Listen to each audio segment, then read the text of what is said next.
അപ്പോൾ ഇന്നത്തെ വീഡിയോ നമ്മുടെ മലപ്പുറത്തുകാരുടെ ഒമാനി പത്തിരിയുടെ റെസിപ്പിയാണ് കേട്ടോ. അപ്പോൾ ഇതിന് മാംഗ്ലൂർ ബൺസ് എന്ന് പറയാറുണ്ട് ആ ഭാഗത്തൊക്കെ, പക്ഷേ ഇവിടെ മലപ്പുറത്ത് ഇതിന് ഒമാനി പത്തിരി എന്നാണ് പറയാറുള്ളത്. അപ്പോൾ ഇത് നമുക്ക് സാധാരണ ഒരു പൂരി പോലെ തോന്നുമെങ്കിലും ഇതിൽ ചേർത്തിരിക്കുന്ന ഇൻഗ്രീഡിയൻസ് ഒക്കെ വ്യത്യാസമാണ് കേട്ടോ. പക്ഷെ എന്നാൽ നമുക്കിത് കറിയില്ലാതെ തന്നെ നമുക്ക് ഇങ്ങനെ തന്നെ കഴിക്കാൻ പറ്റും. ഉണ്ടാക്കി എടുക്കാനും നല്ല എളുപ്പമാണ്. രാവിലത്തെ ചായയുടെ കൂടെയും വൈകുന്നേരത്തെ ചായയുടെ കൂടെയൊക്കെ കഴിക്കാൻ പറ്റുന്ന നല്ലൊരു സ്നാക്കായിട്ടും അതുപോലെ തന്നെ ഒരു ബ്രേക്ക്ഫാസ്റ്റ് റെസിപ്പി ആയിട്ടൊക്കെ ചെയ്യാൻ പറ്റും കേട്ടോ. അപ്പോൾ എല്ലാവരും ഇത് കണ്ടിട്ട് ഉണ്ടാക്കി നോക്കിയിട്ട് അഭിപ്രായങ്ങളൊക്കെ കമൻ്റായിട്ട് അറിയിക്കട്ടോ. അപ്പം നമുക്ക് നേരെ റെസിപ്പിയിലോട്ട് പോകാം. അപ്പോൾ ഈ ഒരു ഒമാനി പത്തിരി നമുക്ക് തയ്യാറാക്കാൻ വേണ്ടിയിട്ട് നമുക്ക് വേണ്ടത് പഴമാണ് കേട്ടോ. അപ്പോൾ ചെറുപഴമാണ് എടുക്കേണ്ടത്, അല്ലെങ്കിൽ റൊബസ്റ്റ പഴം ആയാലും കുഴപ്പമൊന്നുമില്ല കേട്ടോ. അപ്പോൾ ഞാനിവിടെ എടുത്തിട്ടുള്ളത് പൂവമ്പഴമാണ് കേട്ടോ. രണ്ട് പൂവമ്പഴമാണ് എടുത്തിട്ടുള്ളത്. ഇനി മൈസൂർ പഴം ആയാലും കുഴപ്പമില്ല, നേന്ത്രപ്പഴം മാത്രം പറ്റില്ല കേട്ടോ. വേറെ ഉള്ളത് എന്തായാലും കുഴപ്പമില്ല. നമ്മൾ ഉടച്ചാൽ നല്ലപോലെ ഉടഞ്ഞിട്ട് പേസ്റ്റായി വരണം, അതാണ് ആ പഴത്തിനത്. നേന്ത്രപ്പഴം ആകുമ്പോൾ നമുക്ക് ഉടച്ചാൽ അത്ര ഒരു ഇതായി വരില്ലല്ലോ, അതുകൊണ്ടാണ് നേന്ത്രപ്പഴം ചേർക്കേണ്ടതെന്ന് പറഞ്ഞത്. അപ്പോൾ അത് 2 പഴം തൊലി കളഞ്ഞ് ഞാനൊരു ബൗളിലോട്ടിട്ട് കൊടുത്തിട്ടുണ്ട്. ഇതിലോട്ട് ഞാൻ 1 ടേബിൾ സ്പൂൺ പഞ്ചസാരയും അതുപോലെ 1/2 ടീസ്പൂൺ ഉപ്പും കൂടി ചേർത്ത് കൊടുത്തിട്ടുണ്ട് കേട്ടോ. ഇനി നമുക്ക് നല്ലപോലെ ഒന്ന് മാഷ് ചെയ്യണം. നമുക്ക് മിക്സിയിലിട്ട് അടിക്കേണ്ട കേട്ടോ. മിക്സിയിലിട്ട് അടിച്ചാൽ പറ്റ പേസ്റ്റ് ആയി പോകും, അങ്ങനെ വേണ്ട. നമുക്ക് നല്ലപോലെ ഒരു ഇതുപോലുള്ളൊരു മാഷ് ചെയ്യുന്ന ഒരു സംഭവം ഉണ്ടെങ്കിൽ ഇത് വെച്ചിട്ട് നല്ലപോലെ ഒന്ന് കുത്തി ഉടച്ചാൽ മതി. പഴം ആയതുകൊണ്ട് തന്നെ പെട്ടെന്ന് തന്നെ ഉടഞ്ഞു കിട്ടും. മൈസൂർ പഴം ആയാലും പൂവമ്പഴം ആയാലും റോബസ്റ്റ പഴം ആയാലും ഒക്കെ പെട്ടെന്ന് ഇതുപോലെ എന്തെങ്കിലും വെച്ചിട്ടൊന്ന് കുത്തി ഉടക്കുകയാണെങ്കിൽ നല്ലപോലെ വേഗം ഉടഞ്ഞു കിട്ടും കേട്ടോ. നേന്ത്രപ്പഴം മാത്രമേ ഉടയാനും ബുദ്ധിമുട്ടുണ്ടാവുള്ളൂ, പക്ഷേ നേന്ത്രപ്പഴമായിട്ട് നമുക്ക് ഇതിലോട്ട് ചേർക്കാനും പാടില്ല. അപ്പോൾ നല്ല പോലെ പഴം നല്ല പേസ്റ്റ് ആക്കിയിട്ട് ഇതുപോലെ ഉടച്ചെടുത്തിട്ടുണ്ട് കേട്ടോ. ഉടച്ചെടുക്കുമ്പോഴാണ് നല്ല ടേസ്റ്റ് ഉണ്ടാവുക. അപ്പോൾ നിങ്ങൾ ഉടച്ച് തന്നെ എടുക്കുക. ഇനി നമുക്കിതിലോട്ട് 1/2 കപ്പ് തൈരാണ് ചേർക്കേണ്ടത്. അധികം പുളി ഇല്ലാത്ത തൈരാണ് കേട്ടോ ചേർക്കേണ്ടത്. നല്ല പുളിയുള്ള തൈര് ചേർത്താൽ ടേസ്റ്റ് മാറിപ്പോവും. അതുകൊണ്ട് പുളി കുറഞ്ഞ തൈര് 1/2 കപ്പ് ചേർക്കുക. നല്ല പുളിയുള്ള തൈരാണെങ്കിൽ നിങ്ങൾ എന്ത് ചെയ്യുക, ഒരു 2 ടേബിൾ സ്പൂൺ എടുത്തിട്ട് ബാക്കി അതിലോട്ട് പാൽ ഒഴിച്ചിട്ട് ജസ്റ്റ് ഒന്ന് മിക്സാക്കിയതിന് ശേഷം ഒഴിച്ചു കൊടുത്താൽ മതി കേട്ടോ. ഇപ്പോൾ തൈരും പഴവും നല്ല പോലെ മാഷ് ചെയ്തിട്ടുണ്ട്. ഇനി നമുക്ക് ഇതിലോട്ട് വേണ്ടത് കുറച്ച് അപ്പക്കാരാണ് കേട്ടോ. സോഡാപ്പൊടി ചേർത്ത് കൊടുത്തിട്ടുണ്ട്. അതുപോലെ തന്നെ ചെറിയ ജീരകം 1 ടീസ്പൂൺ ചേർത്ത് കൊടുത്തിട്ടുണ്ട്. അതും കൂടി ഇട്ടിട്ട് നല്ല പോലെ ഒന്ന് മിക്സാക്കി കൊടുക്കുക. ഈ ഒരു പഴവും ജീരകവും അതുപോലെ സോഡാപ്പൊടിയും ഉപ്പും പഞ്ചസാരയും പിന്നെ അതുപോലെ തന്നെ തൈരും കൂടി നല്ല പോലെ ഒന്ന് ജസ്റ്റ് നന്നായിട്ടൊന്ന് മിക്സ് ചെയ്ത് തന്നെ എടുക്കുക. ഈ മിക്സിംഗ് ഒക്കെ ശരിക്കും ചെയ്യണം കേട്ടോ, എങ്കിലേ നമ്മുടെ ബണ്ണ് നല്ല പോലെ ഒന്ന് പൊങ്ങി വരുള്ളൂ. ഇനി നമുക്ക് അളവൊന്നുമില്ല, നമുക്ക് ഇതിലോട്ട് കുറേശ്ശെ മൈദ എടുത്തിട്ട് ഇതുപോലെ കൈ വെച്ചിട്ട് കുഴച്ചെടുക്കുക. നമ്മുടെ ഈ ഒരു അളവിലോട്ട് എത്രയാണോ മൈദ വേണ്ടത് അത്രയും അളവിലിട്ട് കൊടുക്കുക. കാരണം പഴം ചെറുതും വലുതൊക്കെ ഉണ്ടാവുമല്ലോ. അപ്പോൾ അതാണ് ഞാൻ കറക്റ്റ് ഒരു അളവ് പറയാത്തത്. എനിക്ക് 2.25 കപ്പ് മൈദ വേണ്ടി വന്നിട്ടുണ്ടായിരുന്നു ഈ ഒരു അളവിലോട്ട്.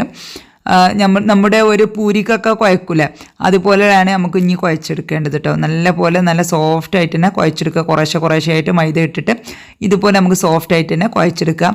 ആദ്യത്തെ ആ മിക്സിങ്ങില്ലേ, അത് ഞാൻ പറഞ്ഞ പോലെ തന്നെ ചെയ്യണം കേട്ടോ, എങ്ങനെ നമുക്ക് കറക്റ്റായിട്ട് ആ ഒരു പൂരി നല്ല ബണ്ണ് പോലെ പൊങ്ങി വരുള്ളൂ കേട്ടോ. അതുകൊണ്ടാണ് അങ്ങനെ ചെയ്യണമെന്ന് പറഞ്ഞത്. ഇനി നല്ല പോലെ നമുക്ക് സോഫ്റ്റായിട്ട് കുഴച്ചെടുക്കാം. കുഴച്ചെടുത്തതിന് ശേഷം നമുക്ക് ഇത് എന്ത് ചെയ്യുക, ഒരു 3-4 മണിക്കൂറൊന്ന് റെസ്റ്റ് ചെയ്യാൻ വെക്കണം മിനിമം. കൂടുതൽ വെച്ചാൽ അത്രയും നല്ലതാണ്. ഞാനിപ്പോൾ തലേ ദിവസം രാത്രിയാണ് പിന്നെ ഇത് കുഴച്ച് വെക്കുന്നത്. രാവിലെ ബ്രേക്ക്ഫാസ്റ്റിനാണ് ഉണ്ടാക്കുന്നത് കേട്ടോ. അപ്പോൾ എനിക്ക് ഏകദേശം ഒരു 8 മണിക്കൂറോളം ഇത് റെസ്റ്റ് ചെയ്യാൻ വെച്ചിട്ടുണ്ടായിരുന്നു ഞാൻ.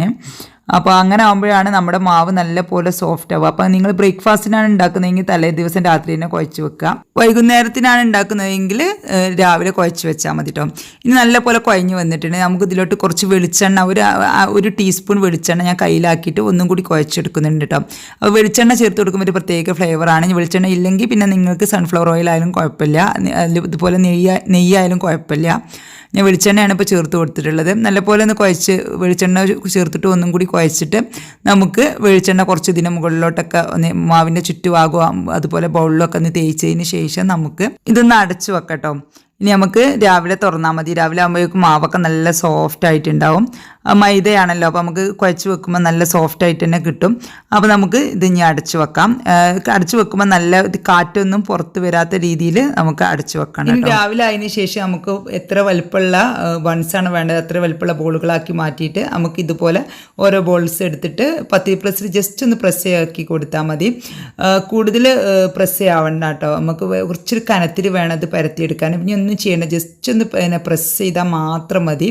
ഈ ഒരു കനത്തിലാണ് വേണ്ടത്, എന്നാലത് മൊത്തത്തിലൊന്ന് പൊങ്ങി വരുള്ളൂ. ഇനി നമുക്ക് എണ്ണ ചൂടായതിന് ശേഷം മീഡിയം ഫ്ലെയിമിലോട്ട് വെക്കട്ടോ. ഹൈ ഫ്ലെയിമിൽ തന്നെ വെക്കരുത്, കാരണം ഇതിൻ്റെ ഉള്ളൊന്നും വേവാനുള്ളതാണ്. സാധാരണ പൂരി പൊരിക്കുന്ന പോലെ പെട്ടെന്ന് അങ്ങോട്ട് എടുക്കാൻ പറ്റില്ല. ഇതിൻ്റെ ഉൾവശമൊക്കെ ഒന്ന് വെന്ത് കിട്ടണം, കുറച്ച് കട്ടിയുള്ളതൊക്കെ അല്ലേ. അപ്പോൾ അതുകൊണ്ട് തന്നെ നമുക്ക് ഇതൊന്ന് ഒരു മീഡിയം ഫ്ലെയിമിലിട്ടിട്ട് ഒന്ന് ഫ്രൈ ചെയ്തെടുക്കാം. അപ്പോൾ ഇട്ട് കഴിഞ്ഞാൽ കുറച്ച് ഒന്നും ചെയ്യണ്ട, നമ്മൾ ഇട്ട് കഴിഞ്ഞാൽ തന്നെ കുറച്ച് സമയം കഴിയുമ്പോൾ ഒരു മിനിറ്റ് കൊണ്ട് തന്നെ ഇതുപോലെ പൊങ്ങി വരും. പൊങ്ങി വന്നിട്ട് ഒരു ഭാഗം കുക്കായി കഴിഞ്ഞാൽ നമുക്ക് തിരിച്ചിട്ട് കൊടുത്താൽ മതി. അപ്പോൾ മറ്റേ ഭാഗവും നല്ലപോലെ കുക്കായതിന് ശേഷം നമുക്ക് എണ്ണയിൽ നിന്ന് മാറ്റിയാൽ മതി കേട്ടോ.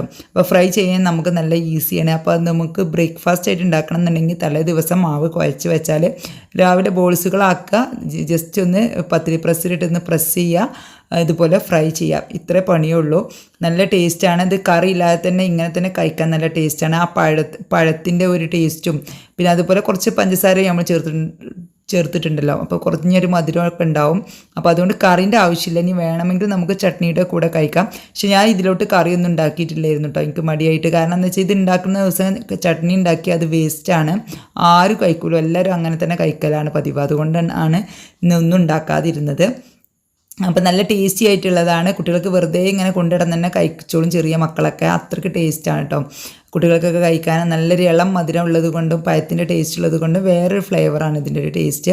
അപ്പോൾ ഇതുവരേക്കും ഉണ്ടാക്കി നോക്കാത്തവരൊക്കെ ഒന്ന് ഉണ്ടാക്കി നോക്കിയിട്ട് ഫീഡ്ബാക്കൊക്കെ അറിയിക്കട്ടോ. ഇഷ്ടമായ ഫ്രണ്ട്സ് ആൻഡ് ഫാമിലിക്ക് വേണ്ടിയിട്ട് ഷെയർ ചെയ്തെടുക്കുക. ചാനൽ ഇഷ്ടമാവുന്നുണ്ടെങ്കിൽ ഒന്ന് സബ്സ്ക്രൈബ് ചെയ്തിട്ട് സപ്പോർട്ടും ചെയ്യട്ടോ. അപ്പോൾ എല്ലാവർക്കും നന്ദി, നമസ്കാരം.